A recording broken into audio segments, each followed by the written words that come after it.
자, 시편 101편 다윗의 시죠. 네, 우리 8절까지 짧으니까 우리 1절부터 8절까지 다 함께 합독하시도록 하겠습니다. 101편 1절부터 8절. 네, 같이 한 목소리로 합독합니다. 시작. 내가 인자와 정의를 노래하겠나이다. 여호와여, 내가 주께 찬양하리이다. 내가 완전한 길을 주목하오리니 주께서 어느 때나 내게 임하시겠나이까. 내가 완전한 마음으로 내 집 안에서 행하리이다. 나는 비천한 것을 내 눈앞에 두지 아니할 것이요 배교자들의 행위를 내가 미워하오리니 나는 그 어느 것도 붙들지 아니하리이다. 사악한 마음이 내게서 떠날 것이니 악한 일을 내가 알지 아니하리로다. 자기의 이웃을 은근히 헐뜯는 자를 내가 멸할 것이요 눈이 높고 마음이 교만한 자를 내가 용납하지 아니하리로다. 내 눈이 이 땅에 충성된 자를 살펴 나와 함께 살게 하리니 완전한 길에 행하는 자가 나를 따르리로다. 거짓을 행하는 자는 내 집 안에 거주하지 못하며 거짓말하는 자는 내 목전에 서지 못하리로다. 아침마다 내가 이 땅의 모든 악인을 멸하리니 악을 행하는 자는 여호와의 성에서 다 끊어지리로다. 아멘. 아멘. 자, 이 시편 101편은 다윗의 시인데 이 시편의 이 내용을 보면, 그러니까 항상 시편을 제가 강의할 때 이 시편이 어떤 배경 속에 쓰였는가, 아니면 어떤 상황에서 쓰였는가, 이 부분들을 이렇게 자주 나누는데, 이 101편의 내용을 보자면 지금 이미 다윗이 왕이 된 이후입니다. 그렇죠? 읽으면서 느끼셨죠? 네, 이미 왕이 된 이후에 쓴 시입니다. 그리고 이 101편은 특징이 또 시편은 시는 혹시 운율이 있으니까 어떤 한 단어가 막 7번 반복되다든지 이런 것도 우리가 지금 계속 찾아왔는데, 이 101편에서 참 많이 쓰이는 표현이 있어요. 그게 뭐냐면 이 I will 이라는 표현이에요. 그래서 히브리어 동사로는 미완료라고 하는데 I will, 내가 뭐뭐 할 것입니다. 특히 will이라는 단어는 이제 의지가 들어가는 표현이에요. 나의 의지. 그래서 101편에 굉장히 I will, I will, I will sing, I will praise 뭐 이런 표현들, 내가 앞으로 어떻게 하겠습니다라는 표현이 굉장히 많이 나와요. 그래서 저는 이 시편 101편의 제목을 어떻게 표현하냐면 결단의 시다. 무엇을 결단했느냐, 그렇죠? 이 예배자가 다윗이 무엇을 결단했는지 이제 내용을 하나씩 살펴볼 건데, 왕이 된 이유란 말이에요. 왕이 된 이유. 왕이라는 것은 기본적으로 부와 명예, 그렇죠? 부와 명예를 이미 다 가진 자이죠. 권력을 가진 자예요. 근데 왕이 된 이후에 다윗의 마음이 해이해지지 아니하고 지금 뭔가를 더 결단하고 있다는 거예요. 그래서 특별히 왕이 된 이후의 시고, 정확히 어느 연도에 쓰는지는 기록되지 않았지만 제가 봤을 때 내용의 흐름을 보자면 다윗이 이미 배신도 겪어보고 배신도 당해보고, 아까 배교자들의 행위 미워한다 했죠. 배신도 겪어보고 충분히 인생의 쓴맛도 많이 겪어본 이후에 다윗이 왕으로 어느 기간 몇 년 동안 통치했습니까? 40년을 통치했죠. 그래서 이 40년 왕으로 있었는데 아마도 통치 말기 정도에 가지 않았을까. 이미 이렇게 아들에게도 배신도 당해보고 수많은 일들 겪은 이후에 이 시편을 또 한번 결단하지 않았을까 라고 생각을 해볼 수 있게 됩니다. 어찌됐든 다윗이 왕이 된 이후에 지은 시인 것은 분명하다라는 것이죠. 자, 그러면 이제 우리 1절로 들어가 보겠습니다. 1절. 자, 1절과 2절을 같이 읽을게요. 1절과 2절. 자, 다시 한번 1절, 2절 같이 읽겠습니다. 시작. 내가 인자와 정의를 노래하겠나이다. 여호와여, 내가 주께 찬양하리이다. 내가 완전한 길을 주목하오리니 주께서 어느 때나 내게 임하시겠나이까. 내가 완전한 마음으로 내 집 안에서 행하리이다. 아멘. 자, 역시 또 I will이에요. 내가 노래할 건데 무엇을 노래한다고 했냐면 인자와 정의.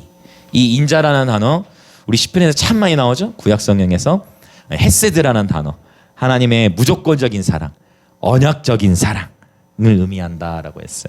그래서 인자와 정의 여기서 정의는 미시파트라는 단어를 쓰는데, 정의는 왕들은 여러분 오늘날 하면 이제 대통령이라고 할 수 있겠지만 물론 고대 왕과 오늘날의 대통령의 권세는 큰 차이가 있지만 어쨌든 어떤 한 나라의 통치자들은 반드시 그 땅을 정의롭게 다스릴 수 있어야 됩니다. 그렇죠. 정의롭고 공의롭게 다스려야 된다라는 것인데 특별히 다윗이 인자와 정의를 노래하겠다라고 표현한 것은 이 인자와 정의는 다윗의 노래의 주제였다라는 것을 알 수 있고 또 다윗이 왕이 된 이유라고 했어요. 다윗이 왕으로서 통치를 할 때 어떻게 이 땅을 다스리고 싶다라는 것이 표현된 거냐면 먼저 인자와 그리고 정의를 가지고 이 땅을 다스리고 싶습니다. 즉 하나님 나라의 통치 원리를 자신의 통치 가운데 드러내고자 애쓴 왕이었습니다. 네, 이해되시죠? 정말 이 온 세계의 모든 대통령들이 이렇게 순수한 마음으로 내가 정말 뭐 세종대왕 이런 영화 뿌리 깊은 나무였습니까? 그 좋은 왕들이 막 정말 그 한 영혼 백성을 향한 백성을 향한 막 사랑과 막 정의에 불타가지고 그렇게 통치하는 그렇게 다스리고자 하는 대통령이 이 민족이 앞으로 쭉 세워져 나가면 얼마나 좋을까요? 할렐루야. 그렇죠. 시작성에 보면 너희의 위정자들을 위해 기도하라고 하나님 말씀하셨는데 정말 하나님 마음에도 합하고 정말 백성을 사랑하고 정말 자신의 야망이나 어떤 욕망이 아니라 정말 백성을 사랑하고 정말 공의롭고 정의롭게 통치할 그렇게 다스릴 그런 대통령 리더십들이 이 민족에 세워지면 얼마나 좋을까요? 여러분 그래서 나라 민족을 위해 기도하실 때 여러분 좀 우리가 함께 구체적으로 늘 기도했으면 좋겠어요. 그렇죠. 이 나라 위에 세워질 국회의원들 또 대통령이 이 모든 정치 리더십들 가운데에 정말 그가 하나님을 알 수도 있고 모를 수도 있지만 정말 공의와 정의롭게 이 땅을 통치하고 정말 백성을 향한 긍휼과 사랑의 마음으로 다스릴 수 있는 그렇게 치리할 수 있는 그러한 리더십들이 이 민족 가운데 세워질 것을 예수님의 이름으로 선포합니다. 네, 계속 구체적으로 이렇게 기도하며 나아가는 것이죠. 여러분 온 세계가 정말 이렇게만 되어진다면 그렇죠? 놀라운 변혁이죠. 근데 세상이 그렇게 되어지나요? 그렇게 되어지지가 않아요. 문제는 왕이 되고 대통령이 되기 전에 여러분 존경하고 사랑하는 국민 여러분 하면서 하지만 결국은 왕이 되고 나서 또 대통령이 되고 나서 어떻게 돼요? 이게 초심을 잃어버리는 경우들을 많이 보게 되어지고 그렇죠? 온 땅 가운데 이러한 일들이 되풀이 되어집니다. 자, 그러나 정말 이 다윗이 정말 하나님 나라의 통치 원리를 따라 이 땅을 통치하고자 했었던 왕이라는 것을 볼 수가 있고요. 자, 2절에 봤더니 다윗이 이렇게 고백합니다. 완전한 길을 주목하오리니. 자, 완전한 길 또 완전한 마음으로 행하겠다라고 표현하고 있어요. 왕이 되었는데 오히려 더 겸손한 표현을 하는 것을 볼 수 있습니다. 자, 주께서 어느 때나 내게 임하시겠나이까 라는 표현을 해요. 어느 때나 내게 임하시겠나이까? 내가 완전한 마음으로 내 집 안에서 행하리이다. 계속해서 I will 표현하고 있어요. 네, 계속해서 결단. 예배하기로 결단합니다. 하나님의 통치 원리대로 통치하고 싶습니다. 그러면서 이런 고백을 하죠. 어느 때나 내게 임하시겠나이까? 즉 다윗의 삶에는 항상 주님의 임재를 향한 갈망이 있었어요. 여러분 사실 우리가 인생을 살아가면서 무엇 때문에 힘들죠?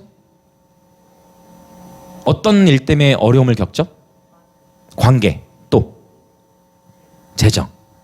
사실 거의 이 부분이죠. 맞죠? 거의 재정, 관계, 그리고 하나가 더 있을 수 있어요. 그게 뭐냐면은 이런 경우. 자, 부도 지녔어요. 관계도 나름 세상적으로 괜찮아. 근데 삶이 공허해. 그거 왜일까요? 내가 왜 사는지. 즉 하나님의 부르심. 이해되십니까? 세 가지 문제예요. 여러분 진짜 한번 오늘 생각해 보면 결국 내가 왜 사는가, 그렇죠? 내 삶의 목적, 즉 이것은 하나님과의 관계 안에서만 풀어질 수 있죠. 맞죠? 그 다음에 주로 어떤 문제로 힘들어요? 재정의 문제. 여러분 신기하죠? 오늘 12월 1일이죠. 오늘부터 물가 많이 오른 거 아시죠? 아메리카노도 올랐지. 여러분 오늘부터 물가가 더 올랐어요. 이제 아직 시장 안 가셨죠? 이번 주말에 한번 가보. 오늘부터 물가가 더 치솟았어요. 그러니까 지금 여러분 뉴스 보시면 계속 막 그 노조들 막 연대해가지고 여러 화물 또 뿐만 아니라 뭐 대학 지하철 노조 뭐 화물 연대 그다음에 뭐 대학교 급식소 심지어 저희 아들도 보니까 초등학교 건축업계도 막 부도 나고 막 여러 일들이 다 일어나요.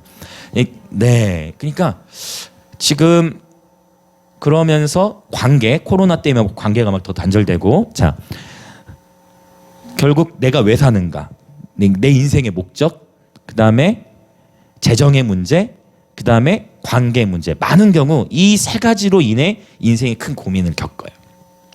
그래서 내가 왜 사는지를 찾을 수 있는 유일한 방법은 이거는 하나님 안에서밖에 찾을 수 없는 거죠. 할렐루야. 그러니까 우리는 그걸 알기 때문에 우리 믿는 자들은 이 부분은 잘 안 흔들려. 네. 근데 이제 우리 다음 세대에게 도전이 되죠. 왜냐하면 결국 내가 무엇을 하며 살 것인가, 진로의 방향을 정하는 데 있어서 하나님께 여쭙고 해야 되기 때문에. 그런데 대부분 우리 그리스도인들도 어떤 압박을 겪습니까? 재정적인 문제나 관계의 압박들을 겪을 수밖에 없는 거예요. 왜냐? 세상 속에 살지만 세상 사람과 우리는 살아가는 가치가 다르기 때문에. 그래서 이사야 60장 1절부터 3절에 보면 먼저 영권, 그 다음에 인권, 그 다음에 물권의 흐름이 1절부터 3절에 나오는 거예요. 그래서 먼저는 뭐가 우선이 돼야 되냐면 하나님과의 관계. 하나님과의 관계. 내가 삶을 살아가는 목적을 발견해야 하고, 그렇죠? 내가 누구인가를 하나님 안에서 발견하는 것이 너무 중요해요. 그래서 정체성에 대한 메시지, 그렇죠? 내가 누구인가. 할렐루야. 자, 우리 한번 같이 합시다. 나는 하나님의 여러분은 여성인분은 나는 하나님의 딸이다 하고, 남자인분은 나는 하나님의 아들이다. 자, 시작. 나는 하나님의 아들이다. 주변에 계신 분 인사합시다. 우리는 하나님의 자녀입니다. 아멘. 이 영역에서는 여러분 흔들리지 마시길 예수님으로 축복합니다. 요즘에 혜원이가 예배드리는 모습 보고 제가 은혜를 받아요. 지난주에 보니까 혜원이가 세상에, 지난주에 여러분 못 보셨을 수 있어요. 혜원이 지난주에 예배드릴 때 막 춤을 추더라고, 뛰면서. 할렐루야. 네. 여러분 하나님 행하신 줄 믿습니다. 네, 그래서 하나님이 하시는 거예요. 그렇죠. 다음 주 우리 예배자 한 명 한 명 세워지는. 오늘 또 혜밀이가 예배도 너무 잘했죠. 네, 찬송과 편곡된 것들로 너무 예배도 잘하고. 할렐루야. 혜밀아 봤어? 여러분 우리가 이렇게 하나님과의 관계가 풀어지면서 삶의 목적을 발견하거든요. 그리고 하나님과 관계가 세워지면 그 다음에 이제 관계 영역의 풀어짐이 필요하고 또 재정 영역의 돌파가 필요한데, 제가 계속 설교했던 거 기억하실 거예요. 이번 올해 유대력 5783년 들어오면서 경제가 어떻게 될 거다? 아니 경제가 어떻게 될 거다? 세계적인 경제는 어려워진다. 안식년이 아니라 올해는 이제 안식년에서 그다음 7번째 안식년이 지나고 50년 만에 한 번 오는 어떤 해? 희년이다 했어요. 그러면은 일반적으로 봤을 때 희년이 됐다. 그러면 안식년도 땅을 쉬게 하는데, 희년이란 얘기는 땅을 2년치 쉬게 하는 거야. 그러면 당연히 경제적으로 어려워요? 아니면은 경제적으로 진흥해요? 어렵게 되는 것입니다. 역사적으로 안식년의 때마다 항상 세계 경제는 좋았다, 어려웠다? 실제 안식년마다 세계 경제는 어려웠어요. 안식년마다 세계 경제는 어려웠어요. 작년에 경제 어려웠죠. 근데 올해는 이제 어떻게 된다? 더 어렵다. 그래서 이번 안식년이 끝날 때까지 세계 경제는 어려워질 거예요. 그런데 여기서 끝이 아니라고 했죠. 희년의 축복이 하나님과의 올바른 관계 안에 있는 자들에게는 임한다는 거예요. 전 세계 경제는 흔들리는데 하나님과의 관계 안에 굳건히 서 있는 자들에게는 희년의 축복이 임하는 것입니다. 그래서 희년의 축복이 하나님의 백성들에게 임할 때 어떤 일들이 일어나요? 묶였던 데에서 자유케 돼요. 재정의 영역 안에서 탕감이 일어나요. 채무의 탕감이는, 즉 그에게는 세계 경제는 어려워지지만 하나님과 관계 안에 있는 자들은 재정의 영역에서 오히려 하나님의 축복을 받는 때가 희년의 때다. 믿은 대로 되어질지어다. 이건 제 얘기가 아니고 하나님의 시간에 우리의 시간을 정렬시키는 게 너무 중요해요. 지금 이 얘기를 하려고 했던 게 아닌데 나오는 거는 어떤 분에게 이미 있어요. 필요한 것일 수 있어요. 본문과 상관이 없잖아요, 사실. 여러분 희년의 축복을 취하십시오. 네, 제가 이렇게 저 개인의 삶이나 우리 하나님 예배팀의 이 과정이나 또 저희 교회적으로 우리 다른 교회를 섬기신 분도 계시지만 상황을 봤을 때에 모든 면에서 재정적인 영역이 뭐 크게 막 이렇게 증가했다 그건 아니지만 네 이렇게 세워져 가게 되는 것을 보게 돼요. 여러분 앨범곡 하나 내는 것도 재정이 많이 필요해요. 곡 하나 내는데도 한 150만 원 정도는 필요해요. 곡 하나 내는데 녹음하고 뮤직 찍고 막 이렇게 다 해야 되잖아요. 그런데 감사하게 다 그 신기하게 이렇게 다 채워줬어요. 앨범 작업 비용도 그렇고 참 신기하게 하나님이 그때마다 하나님을 공급해 주세요. 근데 하나님은 그냥 제 간증 겸 이렇게 얘기 나눌게요. 그런데 제가 앞으로 우리 하나님 팀 작업할 때마다 제가 뭐 얼마씩 헌금하겠습니다. 그런 데서 오는 게 아니야. 오늘 그렇게 얘기하신 분들은 이렇게 잊어버리신 것 같아. 여러분에게 얘기하는 게 아닙니다. 그냥 제가 나누는 거예요. 근데 신기하게 정말 신기하게 예기치 않았던 곳에서 생각지도 않았던 곳에서 이렇게 재정의 헌금들이 들어오는 거예요. 우리 여러분 다시 우리 몇 명 안 모여 있잖아요, 그렇죠? 근데 신기하게 이렇게 다 그때 하나님 공급하시더라고요. 그래서 근데 참 신기해. 그러니까 사람을 바라보고 뭘 이렇게 이렇게 기대하잖아요. 그럼 어김없이 하나 그거 끊어버려. 아멘. 이거 축복이에요, 여러분. 무슨 말 이해되시나요? 그러니까 하나님은 철저하게 왜냐 순수한 예배가 되려면 다른 교회나 뭐 다른 사역단체와 비교할 거 아니고 그런 거 말고 정말 순수하게 이렇게 예배 재단을 하는 받기 원하시는 것 같아요. 그래서 어떤 사람이나 어떤 저분이 이렇게 외부에 계신 분 어떤 분이 어떤 분이 이렇게 심으신다고 했지 그거 기대했다는 그거 절대 안 돼. 그래서 차라리 그런 말이 나한테 아예 안 들리길 원해. 이제 그런 말이 들리면 안 돼. 그러니까 하나님 앞에서 하나님은 철저하게 그런 어떤 인간적인 기대에 하나님 철저히 꺾으시고 예기치 못한 때에 예기치 못한 방법으로 하나님께서 이렇게 풀어주시는 것 같아요. 할렐루야. 여러분 정말 희년의 축복을 여러분 기대하십시오. 희년의 때에 하나님이 축복을 풀어주십니다. 그럼 우리가 할 일은 뭐냐면 하나님의 말씀을 믿음으로 취하고 그 제가 아마 대속제일 메시지 한 게 있을 거예요. 희년의 때에 하나님은 하나님 일을 하실 거니까 우리는 굳건하게 믿음 안에 서서 주님을 예배하는 것입니다. 할렐루야. 믿음대로 되어집니다. 믿음대로 되어져요. 계속해서 믿음으로 전진하십시오. 세계 경제는 더 흔들려요. 당연히 대한민국도 더 흔들리죠. 그러나 여러분 하나님 행하실 일을 기대하십시오. 아멘. 희년은 이제 여러분 인생 50년 만에 한 번 오기 때문에 많아야 한 번, 많아야 두 번인 거예요. 그렇죠? 한 번 내지는 두 번.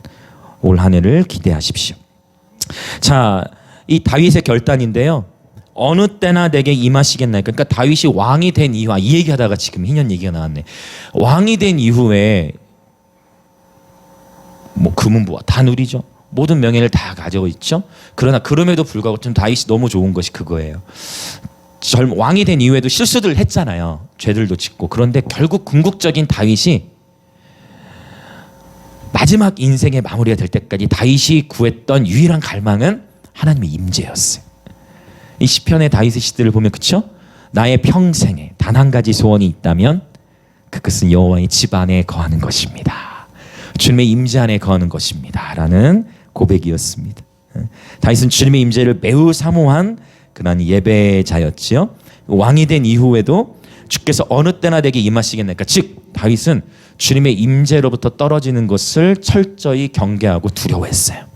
그래서 주님께서 나를 떠나시지 않도록 자기의 삶을 결단하겠다. 내 삶이 그쵸? 성공하게 되면 인간이 타락하기 쉽잖아요. 왕이 된 이유지만 내 삶이 해해지지 않고 오히려 완전한 길을 주목하는 거예요. 다윗이 완전한 마음으로 행하겠다라고 결단하는 것을 보게 됩니다. 자, 다윗의 결단이 어느 정도로 강하게 이어지는지 이제 볼 건데요. 자, 그 전에 내가 완전한 마음으로 내 집 안에서 행하리이다라고 표현하는데 이 행하리이다라는 표현이 히브리어로 보면 아주 유명한 단어인데 할라크라는 단어예요. 이 할라크는 어떤 의미가 있냐면 걷다, 동행하다예요. 자, 행하리이다. 즉 동행하겠다. 그런데 이 2절의 고백이 너무 멋진 것은 뭐냐면 우리 오늘 사실 시편 101편은 굉장히 잠언스러워요. 잠언 느낌이야. 행동 지침. 자, 내가 동행하겠습니다. 주님과. 근데 어디에서 동행하겠다고 표현합니까? 네? 집 안에서. 이게 포인트예요, 이제. 그렇죠?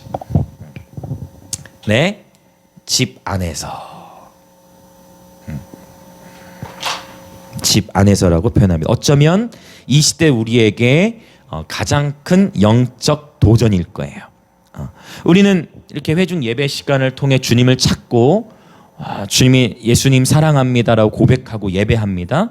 그렇죠? 그리고 교회에서는 우리 일반적으로, 여러분이 그렇다는 게 아니에요. 일반적으로 우리가 종교생활, 신앙생활 하면서 그래서 어머 지사님 한 주간도 평안하셨죠? 어머, 여러분 얘기하는 거 아니라고 했어요. 그냥 이렇게 인사하잖아요. 자연스럽게. 네, 다 그렇잖아요. 어머 지사님, 아이고 한 주간 아이고 평안하셨어요. 아이고 이렇게 인사하고 자연스럽게 교제하고 밝은 얼굴로 인사하고 이렇게 맞이한단 말이죠. 그런데 결국 교회에서는 밝고 웃으며 경쾌한데 집에서는 싸나워지면 안 된다는 거예요. 교회에서와 집에서, 즉 밖에서의 사람과의 관계나 종교 생활은 참 잘하는데 집에서는 잘 못하면 우리는 이것을 뭐라고 부르냐면 한번 따라 봅시다. 위선. 오케이, 맞죠? 위선. 교회에서 어이구 장로님 하면서 막 인사도 하고 막 하고 집에 와서는 막 이럴 때 아버님들이 계시면 더 좋은데 막 설거지도 안 하고 집안일도 그냥 내팽개치고 막 그것이 아니라, 그렇죠? 더 섬기고 더 이렇게 가정 안에서도 자녀에게 보온이 되고 이렇게 해야 되는데, 즉 여러분 우리의 진짜 본래 모습은 바로 어디서 나타나냐면 집 안에서 나타나는 거예요. 그렇죠? 왜냐? 결국 어느 정도 우리가 밖에서의 모습은 다 어느 정도의 포장을 갖고 있다는 거예요. 그렇죠? 그래서 하나님이 오늘 저와 여러분에게 이 시대에 도전해 주신 건 뭐냐면, 여러분 정말 희년의 축복을 받으려면 하나님의 관계가 바로 서 있어야 되잖아요. 아멘이시죠? 그러려면 이제 결국 이 예배 시간이 아니라 결국 내가 혼자 있을 때, 그리고 집에서부터 시작해야 돼요. 무엇을? 하나님과의 동행을. 여러분 이 시간만 주님 사랑합니다, 나 주님 예배합니다, 그것이 아니라 이 시간에도 고백했다면 내 집에서도 내가 혼자 있을 때 특히 내 집에서 이 예배가 되어져야 돼. 할렐루야. 이것이 우리의 큰 도전이고 영적 전쟁인 것입니다. 그러려면 여러분 하나님과 동행하려면 기본적으로 찬양하고 말씀 묵상하고 기도하는 삶이 되어져야 되는데, 여러분 집 안에서 특별히 훈련의 시간이 꼭 필요합니다. 이건 제가 정기적으로 제가 반복해서 나누는 것 같아요. 내가 성경 읽고 말씀으로 기도하고 하나님과 교제하는, 개인적으로 교제하는 이 시간이 즐거워질 때까지 매일 훈련을 시켜야 돼요. 처음에는 내 육신을 쳐야 돼. 힘들죠. 힘들어요. 집에서 혼자, 여기는 아주 풍성한 음악이 있죠. 풍성한 음악이 있잖아. 함께 얼마나 좋습니까? 근데 집에서는 어때요? 건조하죠. 근데 그걸 뚫고 바로 그래서 여러분 특별히 다음 세대는 축복합니다. 여러분 기도 시간이 조금 어렵다 싶으면 찬양을 들으세요. 우리 하나님 찬양들 틀어도 좋고 찬양을 틀어놓고 음악 틀어놓고 그냥 엉덩이부터 붙이기 시작하는 거야. 바닥. 그게 5분이 됐든 10분이 됐든 처음부터 1시간 2시간 하려고 하면은 아예 놔버릴 수 있어요. 오늘부터 내가 1시간씩 날마다 기도해야겠. 처음부터 1시간 하려다가 너무 어렵다고 포기해버릴 수 있어. 처음부터 무리하기보다 1시간 하면 좋긴 해요. 근데 무리하기보다 어쨌든 음악 틀고 하나 앞에 내가 오늘 다윗이 결단했잖아요. 그렇죠? 여러분 광야의 시간에 결단이 안 되면 왕이 된 이후에 우리 삶 속에 모든 것이 잘 돌아가고 재정이 풍족하고 모든 것이 잘 돌아가 봐요. 여러분 기도의 자리 지키기 더 어려워요. 지금이 우리에게 이 기도 생활, 이 집안에서부터 하나님 동행하는 걸 세팅하기 딱 최적의 시간이에요. 할렐루야. 할렐루야. 지금이 기회예요. 지금이 주님 앞에 머무를 때입니다. 그래서 여러분 꼭 이 기도 시간 어렵다 그러면 다음 주 축복해. 여러분 찬양을 틀어놓고 잔잔하게 주님과 교제하는 거예요. 말씀도 묵상하고. 처음부터 말씀 많이 읽으면 그것도 좋지만 우리 보통 회에 결단하잖아요. 이제 12월 됐는데 그때 올해는 일독하리라 했는데 창세기나 레위기에서 전개가 안 될 수도, 진행이 안 될 수도 있잖아. 그렇죠. 그러니까 무리하지 말고 여러분이 할 수 있는 분량만큼 먼저는 습관을 들이는 게 너무 중요합니다. 물론 우리 어른들은 더 많이 하시겠지만 습관이 제일 중요해요. 아셨죠? 습관. 그래서 날마다 여러분만의 시간을 꼭 정하세요. 5분이 됐든 10분이 됐든 오, 혜원이도 같이 동해줘서 고마워요. 결단했나요? 벌써? 결단한 거예요? 기도 날마다 이렇게 하나님과 교제하겠다고? 아멘. 내가 맨날 혜연이 얘기해서 미안해. 미안해. 근데 너무 지금 잘해주고 있어. 아멘. 결단했답니다. 할렐루야. 혜원이를 향해 사랑하고 격려의 박수. 네, 아멘. 시작하던 거예요. 그렇죠. 그러면 그 시간에 하나님 만나 주시는 거죠. 하나님의 감동을 주시고. 네. 자, 바로 그거. 어디서부터? 집 안에서부터. 그래서 여러분의 집 안에 영적 분위기가 임재의 분위기로 바뀌어지시길 예수님을 축복합니다. 그래서 여러분 가정에 들어오면 가정에 들어가자마자 그 가정 안에 하나님의 임재가 가득한 걸 상상하세요. 할렐루야. 아멘 아멘. 여러분의 가정에 열린 하늘을 할렐루야. 여러분 가정 안에 열린 하늘이 있으시길 축복합니다. 그래서 믿지 않는 남편들을 위해서 여러분 계속 축복하시고 여러분이 파수꾼이시잖아요. 그러면 여러분 가정 안에 하늘의 문이 열리면 어떤 현상이 일어나? 하늘의 문이 열면 특징들이 있어요. 그 하늘의 문이 열린 곳에서는 잠을 자면 거기서 꼭 꿈을 통해 하나님 방문들이 종종 일어나. 야곱이 그걸 경험했죠? 그것처럼.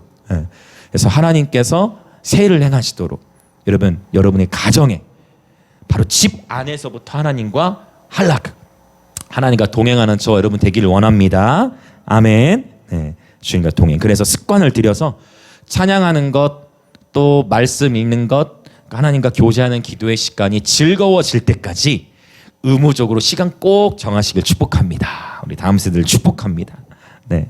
자, 이제 다윗의 구체적인 결단의 내용으로 들어가 봅시다. 3절 같이 읽겠습니다. 시작. 나는 비천한 것을 내 눈앞에 두지 아니할 것이요 배교자들의 행위를 내가 미워하오리니 나는 그 어느 것도 붙들지 아니하리이다 라고 했어요. 다윗이 2절에서 고백했잖아요. 나는 완전한 길 완전한 마음으로 주와 동행할 겁니다. 집에서부터라고 표현을 했는데 이제 3절에 보면은 자 이제 다윗이 어떠한 결단들을 구체적으로 하는지 보자면 첫 번째 자 무엇을 내 눈앞에 두지 아니하겠다? 네, 비천한 것이라고 했어요. 아리송하죠. 안 좋은 의미는 알겠는데 근데 비천한 자 그러면 이게 히브리어는 어떻게 쓰였냐면 이 표현을 여러분 구약 성경에서 들어보셨을 거예요. 자, 이게 비천한 것은 어떤 단어가 쓰였냐면 벨리알이라는 단어 쓰였어요. 벨리알. 들어본 것 같죠? 벨리알. 네, 벨리알. 그래서 무익한 것 또는 무가치한 것의 의미가 있어요. 비천한 것, 무익한 것, 무가치한 것. 그래서 이 얘기는 뭐냐면 내가 인생을 살아 다윗이 왕이 된 이유인데 왕이 된 이유를 기억하세요? 왕이 된 이유인데 난 결단하는 거. 나는 무가치한 거, 세상의 것에 너무 큰 관심을 두지 않겠다. 이런 고백인가. 왕이 된 이후에는 왕이 된 이후에도 이 고백을 한다는 것은 굉장한 사실 고백이죠. 모든 부와 명예를 다 가지고 있는데, 여러분 근데 흥미롭게도 비천한 것을 어디 앞에 두지 않겠다고 했어요? 눈앞에 두지 않겠다 했어. 여러분 왕이 된 이후에 이거 엄청난 결단이라는 거예요. 여러분 많은 경우에 죄가 어디서부터 시작이 되냐면 보는 것에서 시작이 돼. 보는 것에서. 심지어 욥도 6기 31장에 보면 욥이 뭐라고 고백합니까? 어떤 표현이지 여러분 아세요? 이건 보고 넘어갈까요? 욥기 31편. 31장이지. 욥기 31장 시편 바로 앞에 있어요. 시편 바로 앞에 욥기 31장 보고 넘어갑시다.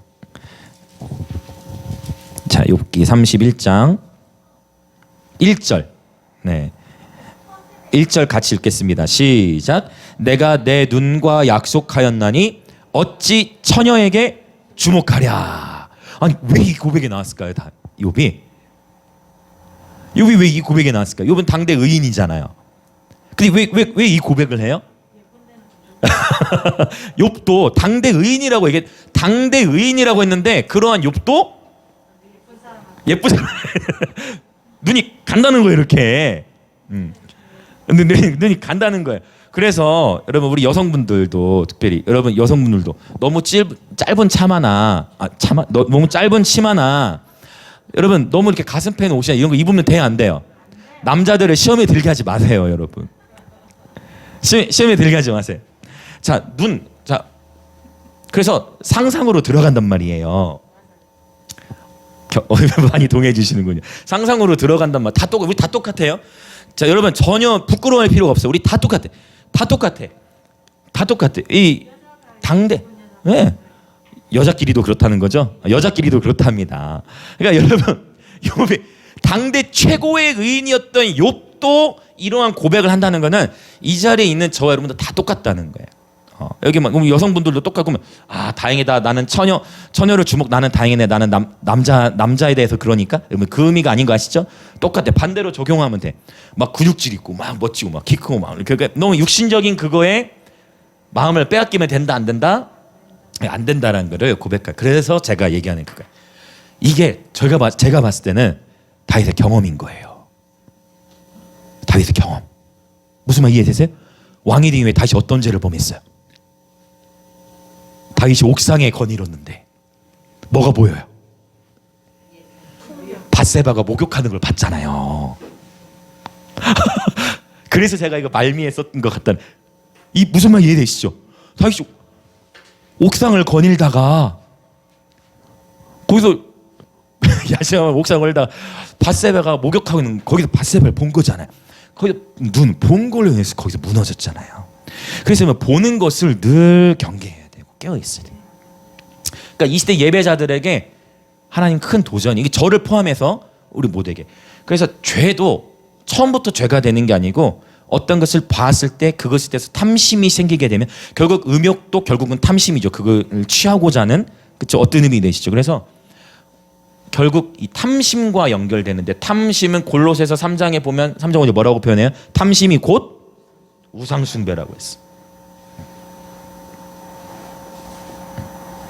그렇죠. 자, 그래서 그러면 이 죄가 오기 전에 죄는 사망을 가져온다 했는데 그 전에 뭐가 잉태했을 때 욕심으로 시작하는 거예요. 욕심이 생기는데 많은 경우 항상 그런 건 아니지만 오늘 본문에 의해서 보자면은 보는 것에 의해 욕심이 더 생겨요. 맞습니까? 네, 욕심 또는 이게 탐심과 연결되겠죠.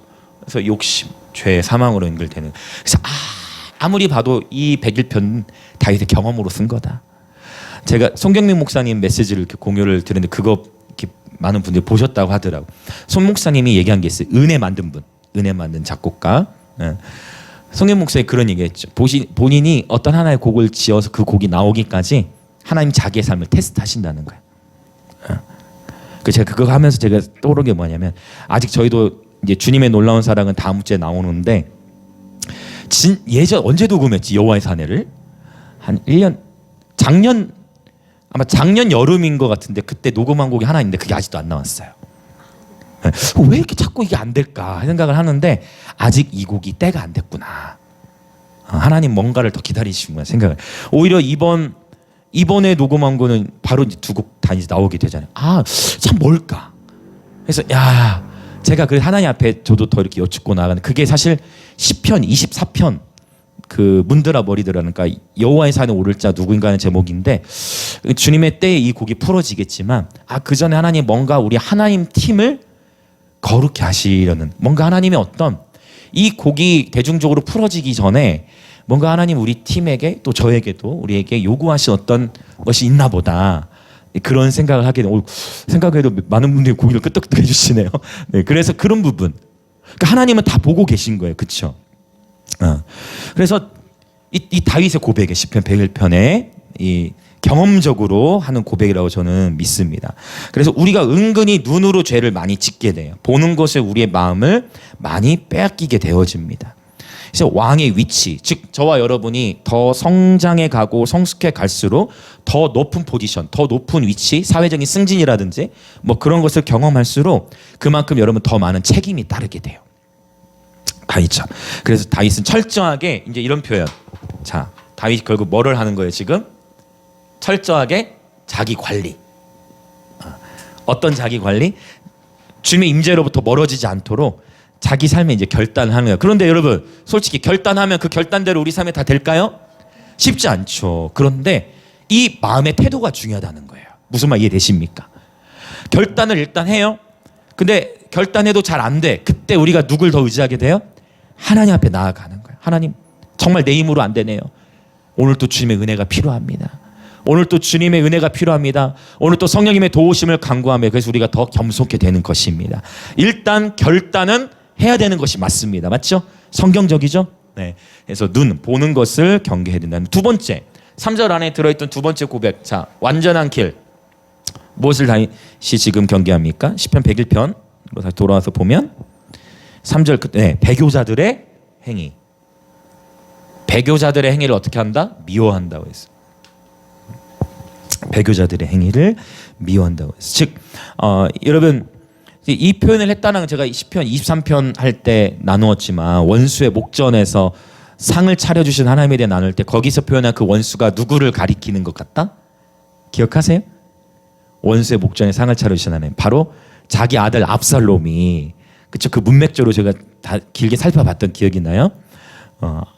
자기 집안 식구가 원수라는 표현도 있잖아요, 성경에. 그렇죠? 그것처럼 압살롬이, 자, 다른 누가 배신한 거는 다윗이 그나마 좀 견딜 수 있었을 건데 누구에게 배신을 당한 거예요? 아들에게 배신을 당한 거예요. 그렇죠? 그래서 아마도 역시 이 압살롬의 배신 당한 이후에 기록했을 것이다. 그러니까 이 다윗의 죄악, 다시 다윗이 경험한 것들, 경험적인 고백이다, 경험적인 결단이다라고 보는 거예요. 자, 여러분 인생을 살아가면서 배신들 겪어보셨습니까? 그러시죠? 맞아요. 어쩌면 우리 20대 친구들도 10대 친구들도 그런 경험이 있을 수 있어요. 배신, 그렇죠? 아프죠? 배신은 누구로부터 당해? 나와 관계없는 사람이 나를 무시하며 상처를 덜 받죠. 근데 배신이라는 단어 자체가 나와 충분히 관계가 있었고 전혀 그럴 것 같지 않았던 사람으로부터 단절이 되어지는 그런 일들.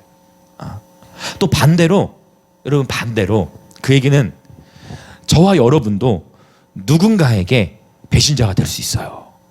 저와 여러분. 그래서 여러분 예수 믿는 사람들이 의리가 있어야 돼요. 본 적이 없다고? 주여. 네네네. 여러분 우리가 그래서 자 우리 옆에 계신 분들이 한번 인사합시다. 우리가 믿음의 동역자입니다. 여러분 서로를 소중히 함께 정말 우리가 서로를 소중히 여겼으면 좋겠어요. 네, 여러분 우리가 서로를 배려하고 서로를 존중하고 서로를 지켜주는 거예요. 서로의 믿음을 지켜주는 거예요. 여러분 인생 살아가다 보면 남남끼리는 싸울 일이 없잖아. 근데 이렇게 서로 같이 친해지고 만나다 보면 서운할 일이 생겨요, 안 생겨요? 인생살이가 여러분 서운할 일이 생기잖아요. 가까우면 더 많이 보이게 되고. 그렇죠? 저는 하나님 앞에서 그리고 사람 앞에 늘 그게 중요하다고 생각해요. 얼마나 말을 잘하냐 그거보다 내가 전하는 메시지와 나의 삶, 나의 집에서의 모습, 내가 한 아내의 남편이자 새 아이의 아빠로서의 삶과 이 설교자로서의 삶. 저는 하나님 앞과 사람 앞에 떳떳해요. 물론 그럼에도 불구하고 저도 오해를 받는 일이 있을까 없을까요? 많죠. 여러분 내가 아무리 잘해도 나를 오해하는 사람 생겨요, 안 생겨요? 당연한 거예요. 그런데 하나님 앞에서는 떳떳하면 되는 거예요. 그게 중요한 거예요. 여러분 인생 살아가면서 여러분 아무리 최선을 다해도 여러분 오해하는 사람 생깁니까, 안 생깁니까? 생기잖아요. 근데 중요한 거는 내가 실수한 거나 잘못한 거에 대해서는 용서를 구하고 축복하면 돼요. 그렇죠? 그러나 하나님 앞에서 정말 정직하게, 오늘 정직함도 마지막에 나오는데 정직한 예배자 되시길 축복합니다. 투명한 예배자, 하나님과 사람 앞에 정직한 게 이게 너무 중요해. 그러면 오해가 생기고 하더라도 부르심이 맡기지 않아요. 할렐루야. 계속 전진하는 것입니다. 할렐루야. 그리고 여러분 꼭 기억하세요.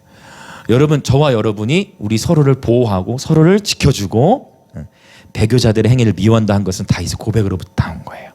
배신의 쓴맛을 봤지만 여러분 다윗은 또 시편의 다른 본문 사무엘상 하나 말씀 보면 오히려 다윗은 축복하죠. 여러분 혹시 배신을 당한 일들이 있으면 여러분을 배신한 사람에 대해서 이를 갈지 마시고 그 사람을 날마다 축복하시길 예수님의 이름으로 축복합니다. 여러분을 힘들게 하고 여러분을 배신한 자들을 경험한다면 여러분 오히려 그들을 축복하시길 여러분 소망합니다. 로마서에도 하나님 말씀하셨죠. 너희를 박해하는 자들을 위하여 기도하라고 했어요. 악에게 지지 말고 선으로 악을 이기시길 축복합니다. 이러한 사람이 더 높은 자예요. 아멘. 마음을 넓히시길 축복합니다. 더 높은 자입니다. 더 먼저 된 자입니다. 아멘. 악을 악으로 갚는 것은 세상의 방법이에요. 그러나 악을 선으로 갚는 것이 하나님의 방법인 줄 믿습니다. 이것이 곧 십자가의 길입니다. 아멘. 그래서 여러분, 아니 목사님 그러면 너무 억울하잖아요. 목사님 너무 억울하잖아요. 주님 그래서 말씀하셨어요. 아들아, 너는 내 앞에 완전해라. 아들아, 너는 너의 마음이 오염되지 않게 너의 마음을 지켜라. 무릇 지킬 만한 것 중에 네 마음을 지켜라. 하나님, 저 이렇게 무시받았는데요. 하나님, 저 이렇게 모욕감을 느꼈는데요. 아들아, 너의 마음을 나에게 줘라. 우리 지난주에 나눴죠. 이렇게 힘든 일, 이 배기편, 고난당한 자, 마음이 상해서 근심될 때, 마음이 비통할 때 우리는 어떻게 하면 된다? 지난주 나눴잖아요. 하나님 앞에 부르짖고 마음을 토하는 거예요. 사람 앞에서가 아니라 누구 앞에 가가지고 하나님 앞에 막 울고, 저는 웃고 있지만 울고. 여러분, 저도 보좌 앞에 웁니다.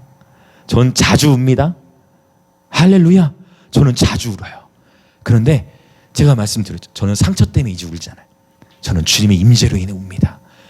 여러분들 동일하게 권면하면 이제 더 이상 여러분 아픔으로 인해 우는 시즌을 이제 넘어서서 주님의 임재로 인해 우시길 축복합니다. 그리고 혹 여러분의 삶 가운데 그럼에도 불구하고 인생 살아가면서 힘든 일이 있죠. 여러분, 힘든 일이 있죠. 저도 그런 시즌들 많이 통과했어요. 내가 모욕감을 받고 무시받고 아무도 나를 존중하지 않고 인정하지 않은 같은 때에 어디로 가는 거예요? 골방으로 들어가는 거예요. 하나님 앞에 홀로 서는 거예요.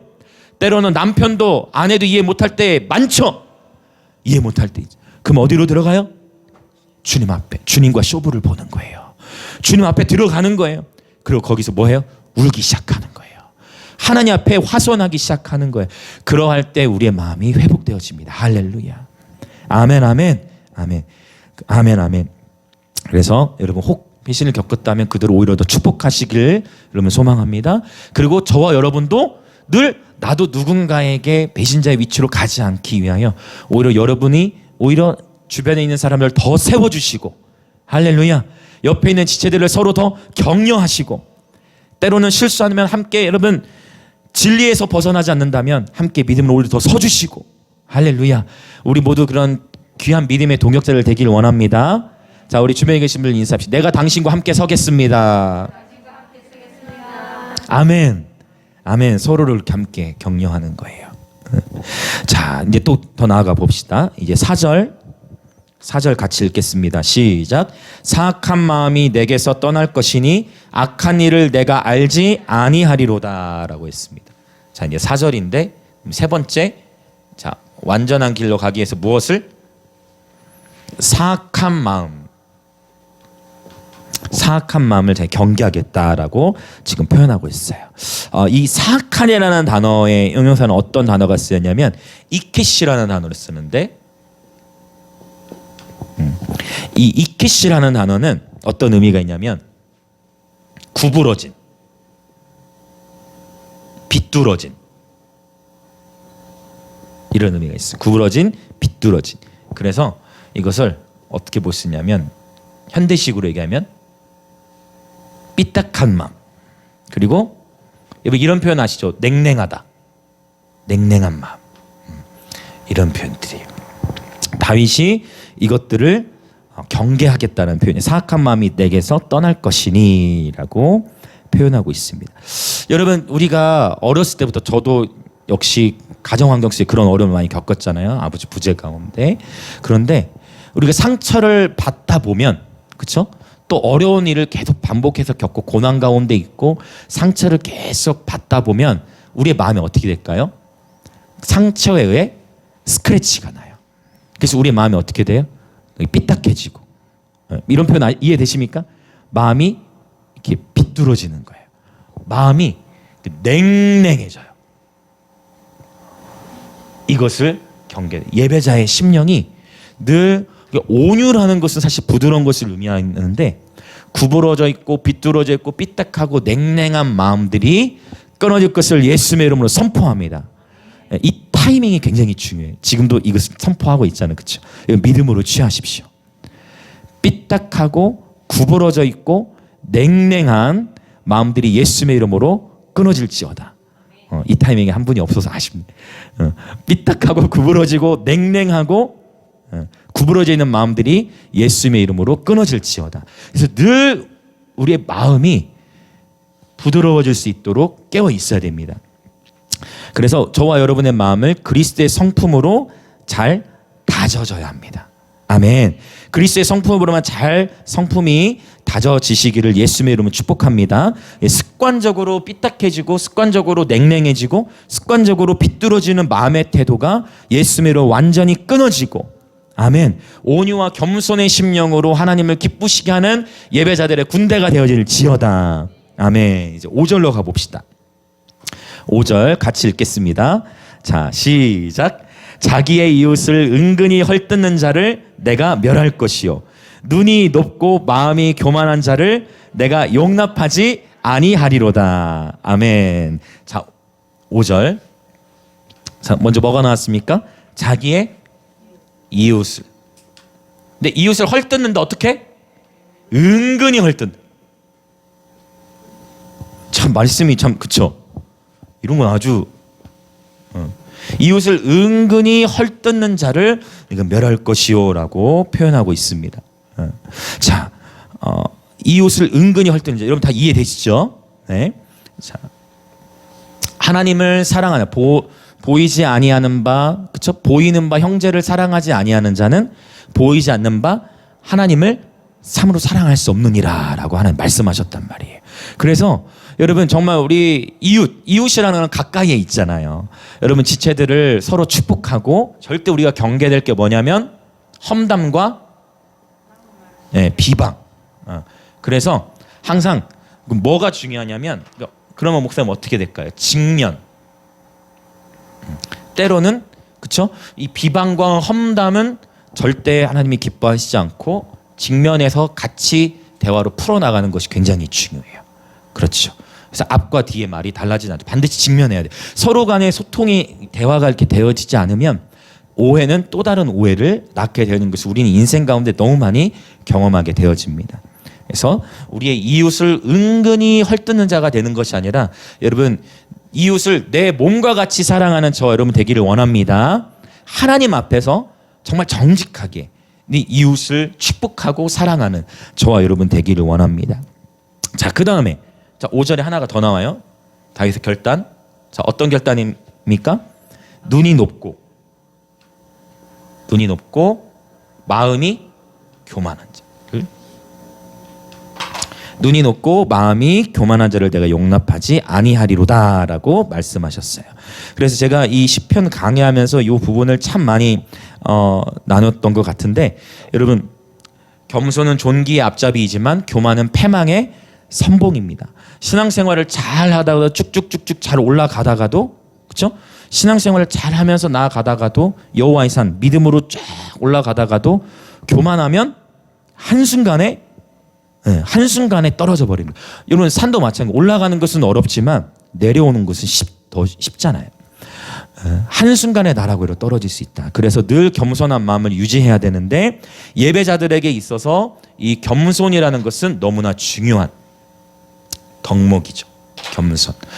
자, 여러분 루시퍼, 원래 이름이 루시퍼의 원래 이름이 뭐였다고 했죠? 루시엘이었어요. 루시엘, 원래 천사장이었단 말이에요. 루시엘이 하늘에서 뭐 했습니까? 천군 천사들 앞에서 예배를 인도했단 말이에요. 이사야라든지 에스겔서를 통해 알 수 있지. 예배 인도자였어요. 예배 사역자였단 말이에요. 그런데 여러분 이거 굉장히 심각한 거예요. 예배 사역자가 뭐가 된 거예요? 예배 사역자가 사탄이 된 거예요. 맞습니까? 맞죠? 예배 사역자가 뭐가 됐다고요? 사탄이 된 거예요. 좀 제가 굉장히 지금 강하게 얘기를 한 거지만, 천상에서 예배를 인도했던 루시엘이 하나님을 향해서 대적하면서 사탄이 돼버린 거예요. 맞죠? 그래서 여러분 루시퍼도 일종의 예배팀이었단 말이죠. 그것도 천상에서 예배를 인도했던 자가 사탄이 되어졌어요. 여러분 정말 오늘 이 시편 101편 다윗의 이 다윗의 결단이 저와 여러분의 결단이 되기를 원하고요. 여러분 그렇다면 우리도 점검해야 돼요. 특별히 우리 예배팀, 우리 이 자리에 있는 모든 예배자분들, 우리가 예배를 인도하고 악기를 연주하고 노래를 부르는 이유는 무엇일까요? 나의 예배가 하나님을 위한 것인지, 나의 만족과 유익 또 명예를 위한 것인지, 정말 우리의 마음을 하나님 앞에서 다시금 점검하는 시간이 되길 원합니다. 저와 여러분이 노래를 하고 예배를 섬기고 악기를 연주하는 목적이 하나님께 영광이 되기 위한 하나님께 영광이 되기 위한 것이어야만 하는 것입니다. 아멘. 할렐루야. 오직 하나님의 영광을 위하여 연주하고 하나님의 영광을 위하여 인도하고 하나님의 영광을 위하여 노래하는 저와 여러분 되기를 원합니다. 아멘. 그래서 우리의 예배는 더욱 순수해져야만 합니다. 우리의 예배가 담대함과 동시에 더욱 겸손해져야 됩니다. 아멘. 겸손과 거룩함과 순결함을 놓치게 되면 그 소리가 그냥 허공에 울리는 꽹과리에 불과해요. 예배로 더 깊이 들어가는 것이 아니라 겸손과 거룩과 순결을 놓치면 그 예배가 마치 놋하늘처럼 하늘을 뚫어 나가지를 못해요. 할렐루야. 그래서 예배팀들은 반드시 예배로 서기 전에 예배를 위해서 많이 충분히 기도하고, 왜 사탄이 누굴 공격해요? 먼저 예배팀, 예배자들을 공격해. 또 누구를 더 나아가서 예배 인도자를 공격한다. 그러면 예배팀 당연히 예배 서기 전에 어떻게 되겠어요? 당연히 충분히 기도하고 마음이 깨어 있어야 돼. 예배 전에 꼭 영적 전쟁이 있어. 저희가 이런 매주 목요일 예배도 그렇지만 특별히 외부 사역 나갈 때 보면 항상 전쟁들이 있어요. 도시의 경계를 넘어서서 사역할 땐 특히 이런 전쟁이 더 많아요. 왜? 하나님을 찬양받기를 원하시지만 마귀는 기뻐할까 안 기뻐할까요? 마귀는 예배를 너무 싫어하거든. 그러면 마귀가 누굴 먼저 공격하면 돼? 예배자들, 예배팀들 먼저 공격해요. 여기서 말한 예배팀 인도자만 말하는 게 아닙니다. 드럼이든 피아노든 기타든 싱어든 예배팀 전체를, 특별히 약한 지체들을 더 계속 공격한단 말이에요. 그래서 여러분 기도가 많이 필요해요. 특별히 하나님 예배에 함께 하신 우리 중보 여러분들, 하나님 팀이 예배팀이 예배 사역할 때 여러분이 함께 팀이신 거예요. 함께 우리 다음 세대 예배자들이 영적 진을 뚫고 나갈 수 있도록 함께 여러분 중보해 주시고 함께 서주시고 함께 기도로 파수해 주셔야 됩니다. 왜? 원수가 예배 풀어지지 못하도록 방해. 그러나 그 영역 안에서 마음이 지켜지고 예배 때 뚫어지면 놀라운 도시적 축복이, 하나님의 임재가 하늘의 문 열려서 그 땅에 임하는 것을 보게 됩니다. 할렐루야. 그래서 우리가 늘 깨어 있어야 되는 줄 믿습니다. 루시에 천상에서의 들었던 예배자도 타락했다면 언제든 우리들의 마음도 한순간에 교만해질 수 있고 한순간에 우리의 마음이 무너질 수 있다는 거예요. 깨어 있어야 되고 특별히 예배 전에 마음을 지켜야 되고. 할렐루야. 네, 너무 중요해요. 자, 이제 우리 그렇다면 6절 같이 보겠습니다. 6절 보기 전에 우리 7절을 먼저 봅시다. 이게 더 자연스러울 것 같아요. 자, 7절을 먼저 보겠습니다. 7절 시작. 거짓을 행하는 자는 내 집안에 거주하지 못하며 거짓말하는 자는 내 목전에 서지 못하리로다. 자, 오케이. 이 다윗이 또 경계하는 거, 결단이 무엇입니까? 거짓이죠. 거짓과 거짓말에 대해서 언급하고 있어요. 이거 자, 이제 예배자들이 지켜야 할, 자기 마음을 지켜야 할 가치들이 지금 나왔는데, 거짓말. 성경에서 이 거짓과 반대되는, 거짓의 반대말이 뭡니까? 정직이죠. 진실이라고 볼 수 있고, 헬라어에서 이 정직과 진실 연결된 단어는 뭐냐면 알레데이아라는 단어를 써요. 히브리어처럼 써버렸네. 오른쪽으로. 자, 알레데이아. 그래서 이 알레데이아는 어떤 의미가 있냐면 이게 바로 신약성경에서 말하는 진리라는 단어예요. 그래서 원래 진리의 원래 진리라는 말의 원어적 의미가 뭐냐면, 이건 부정접조인데 거짓이 없는 이에요. 그래서 성경에서 사실 거짓의 반대말은 진리예요. 할렐루야. 네, 이것이 원어적인 해석. 거짓이 없는 삶, 이것이 진리입니다. 그래서 예배자들은 특별히 그의 입이라든지 삶 속에 뭐가 없어야 된다? 거짓이 없어야 된다. 늘 정직해야 되는 줄 믿습니다. 네, 진실해야 되고 정직해야 돼요. 근데 우리가 왜 진실과 정직함을 놓치게 되냐면, 어떠한 상황 속에서 내가 진실을 말하게 되면 그 진실을 말함으로 인해 내 상황에 큰 어려움이 닥치게 되기 때문에. 그렇죠? 또는 가정 안에서라면 자녀들이 왜 거짓말을 합니까? 자녀들이 왜 거짓말 할까요? 가정 안에 혼나는 게 무섭잖아. 그렇죠? 혼나는 게 무서울 때, 즉 내가 이것이 밝혀지면 나의 실수와 어떤 연약함이 밝혀졌을 때 그것이 내 삶이나 내 주변에 큰 위기가 찾아온다라고 생각할 때 우리는 정직하지 못하고 거짓을 행하게 되어지죠. 특별히 우리 사업하시는 분들은 그 세금 신고라든지 그렇죠. 거래 명세서나 이런 장부들을 기록할 때 정직하게 행하는 것이 굉장히 하나님 기뻐하시는 정의로운 행동입니다. 뿐만 아니라 우리의 모든 삶 속에서 여러분 관계 속에서 여러분 언제나 정직과 진실함을 선택하시길 예수님을 축복합니다. 이 시편을 계속 보면은요 하나님 이거 굉장히 강조하세요. 하나님 정직한 영을 내게 새롭게 하여 주옵소서. 진실된 예배자 되시길 축복합니다. 자 이렇게 다윗이 결단을 하고요. 자 이제 6절을 보고 8절 보고 기도하겠습니다. 6절. 자 6절 읽겠습니다. 시작. 내 눈이 이 땅에 충성된 자를 살펴 나와 함께 살게 하리니 완전한 길에 행하는 자가 나를 따르리로다 라고 했어요. 자 다윗이 자기가 인생을 살아가면서 여러 수많은 사람들 또 부하들도 만나고 다양한 사람들을 만나면서 여러 아픔들도 겪었지만 그러면서 다윗이 어떠한 자가 귀하다라는 것을 지금 고백하고 있어요.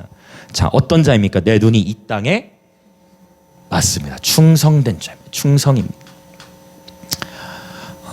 하나님은 실제 저와 여러분 탁월한 것도 중요하겠죠.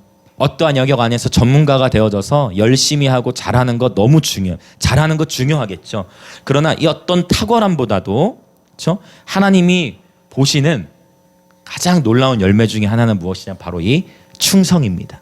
이 충성은 갈라디아서에서는 어떻게 나타나요? 성령의 열매로도 나타나죠. 성령의 충만함 가운데 충성의 열매가 맺히는데 이 충성이라는 단어는 faithfulness, 믿음이 가득 찬 것입니다.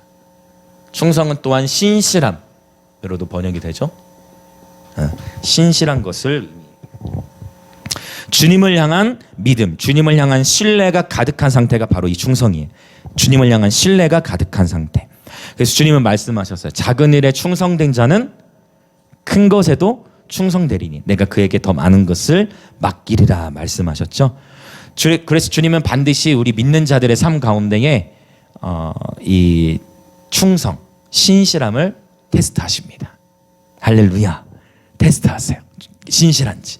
충성이 왜 어려울까요? 신실하기가 왜 어려울까요?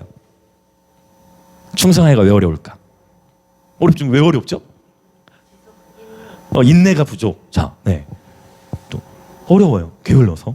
자, 여러분 어떤 한 영역에 작은 것에 신실하기 어려운 이유는 뭐냐면 작기 때문에, 작은 일이기 때문에.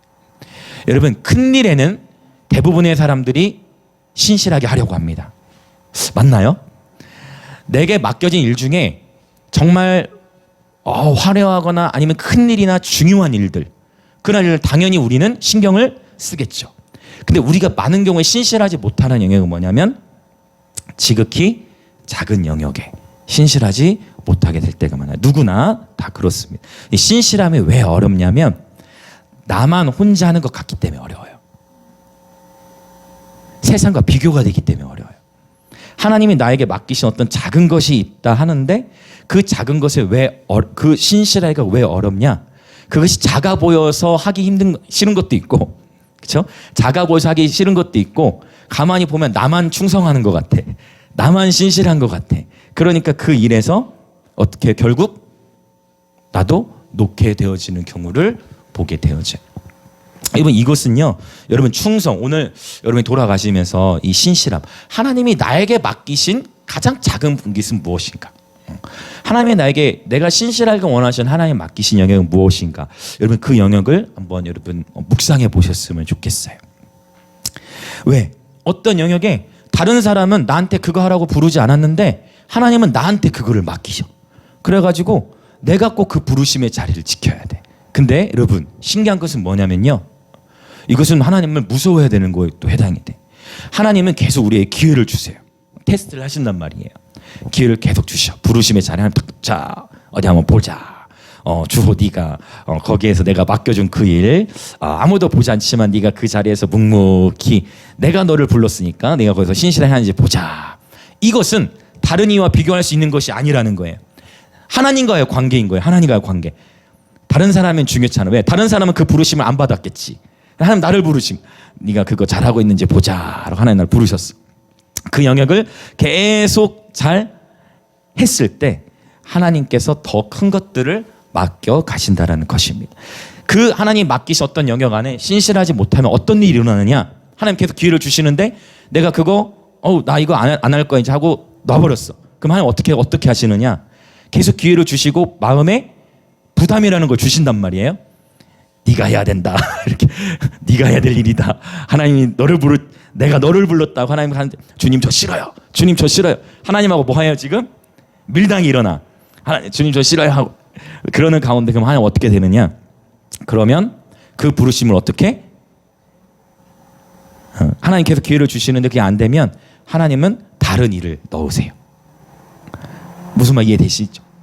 하나님은 그래서 중요한 건 뭐냐면 이 얘기는 지금 제가 하는 이 충성에 대한 얘기는 어느 누구도 정죄하고 판단할 수가 없어요.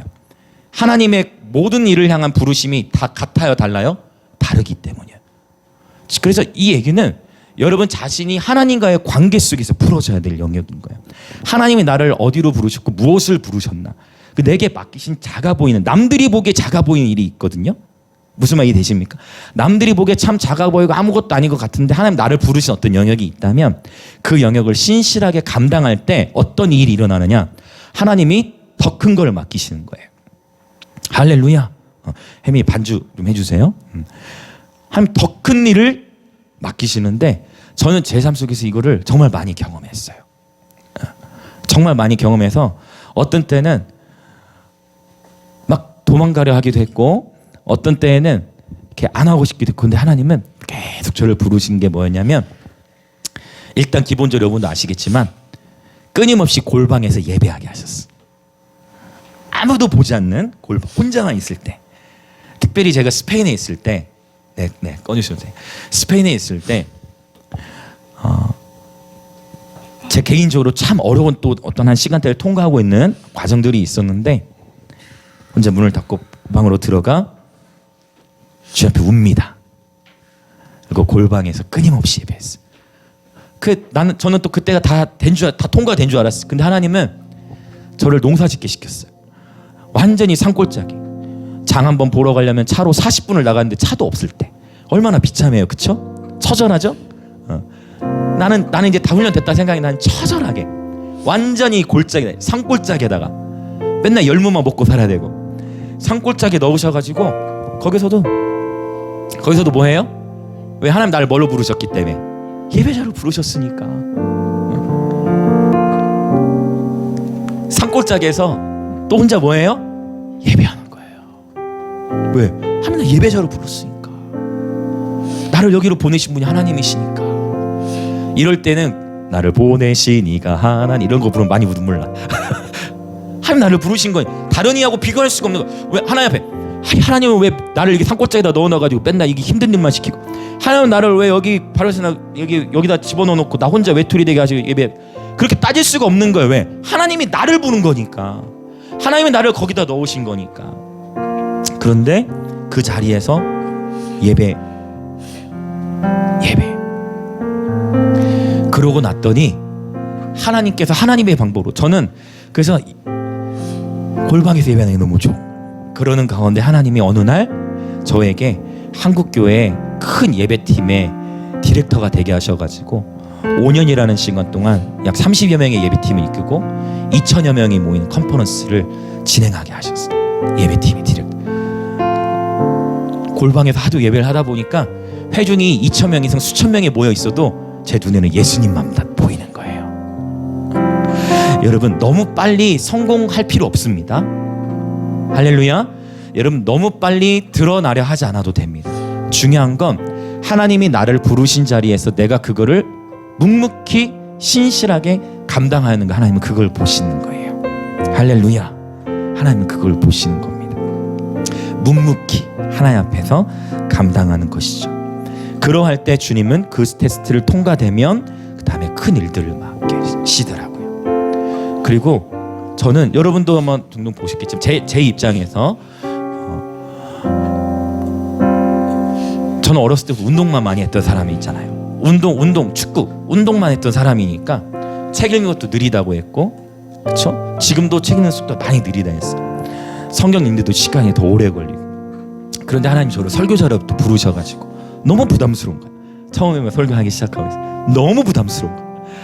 너무 부담스러운 거야. 막 말도 막 꼬이고 막 그러고. 그래서 너무 부담스러워. 근데 그러는 가운데에 하나님께서 저를 또 설교자를 부르셔서 말씀을 전하게 하시더라고요. 저는 여러분 정말 소심한 극 A형이에요. 너무 소심. 정말 너무 소심하고 이렇게 막 설교 길게 한다. 이건 제 자연적인 속도에 너무 맞지 않는 일이에요. 근데 하나님은 이 부담스러운 자리에 하나님이 저를 세우셔서 말씀을 전하게 하시고 또 계속해서 말씀을 전하러 다니게 하시고 하나님 그렇게 행하시더라고요. 그래서 저는 여러분 어쩌면 여러분의 삶 가운데에도 이 하나님의 부르심이라는 것이 마냥 하나님 저는 이거 하는 게 즐겁습니다. 여러분 즐겁고 좋은 것만 하나님이 시키시는 게 아니고, 여러분 즐겁고 당연히 부르심은 즐거운 것과 연결이 되지만 즐겁고 막 재밌고 한 것만 하나님이 시키시는 게 아니고, 때로 이 부르심이라는 게 뭐냐면 도망치고 싶고 나 이것만은 안 하고 싶고 한 그런 영역들을 하나님이 시키실 때가 있어요. 그것이 지극히 작아 보이는 영역일 수 있어요. 근데 중요한 것은 하나님이 여러분을 부르셨다는 확신이 드신다면, 하나님이 여러분을 자꾸 부르셨다는 마음의 부담을 주신다면, 여러분 그 작은 것이랄지라도 그것에 최선을 다하시는 여러분이 되었으면 좋겠습니다. 이것은 가정과 학교와 일터에서도 연결되어집니다. 여러분이 하고 계신 공부와 연결될 수 있어요. 여러분이 가정 안에서 맡으신 일들, 해야 될 일들과 연결될 수 있어요. 하나님이 여러분을 부르신 자리, 하나님이 여러분을 부르신 지극히 작아 보이는 일들에 여러분 최선을 다해 순종하며 신실하게 나아가는 예배자들 되시길 축복합니다. 그렇게 할 때 8절 보면 아침마다 내가 이 땅의 모든 악인을 멸하리니 악을 행하는 자는 여호와의 성에서 다 끊어지리로다 했어요. 분명히 1절부터 7절까지 내용 중에는 집이라는 표현을 쓰는데 8절에서는 집이라는 단어가 어떻게 바뀌어지냐면 땅이라는 단어로 풀어져 나왔어요.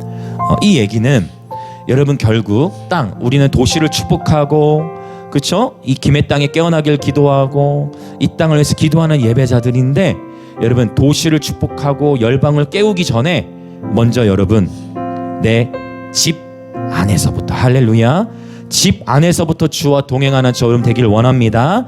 집 안에서부터 하나님의 권위를 얻으십시오. 집 안에서부터 하나님이 인준하시는 하나님의 권위를 입으시길 축복합니다. 집 안에서부터 하나님과 날마다 동행하는 저 여러분 되길 원합니다. 하나님 다 보신다니까요. 여러분이 골방에서 그 무화과나무 아래에서 여러분과 하나님과만의 그 관계를 하나님 다 보시고 작은 거에 신실할 때 하나님 여러분이 더 많은 것을 맡기시는 분임을 믿습니다. 하나님을 신뢰합시다. 우리 이 시간 함께 말씀 붙들고 함께 기도하겠습니다. 오 하나님 아버지, 그렇습니다.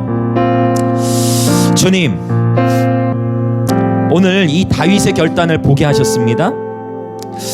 하나님, 도시적인 어떠한 영역들을 다루기 전에, 하나님 부흥을 구하기 전에 오늘 나의 마음밭, 이 마음 땅 안에 있는 죄와 악을 회개하고 다시금 결단하기 원합니다. 하나님, 내 이웃을 은근히 헐뜯는 하나님 험담과 참소의 삶을 회개합니다. 내 안에 있는 들보를 먼저 보고 내 안에 있는 죄악들을 회개하기 원합니다. 하나님, 내 안에 있는 비천한 것에 관심을 뒀던 마음, 정욕과 탐심의 마음을 회개합니다. 기회주의적인 우리의 삶의 태도를 회개합니다. 구부러져 있고 비뚤어져 있고 모나 있고 냉랭한 마음의 태도를 회개합니다.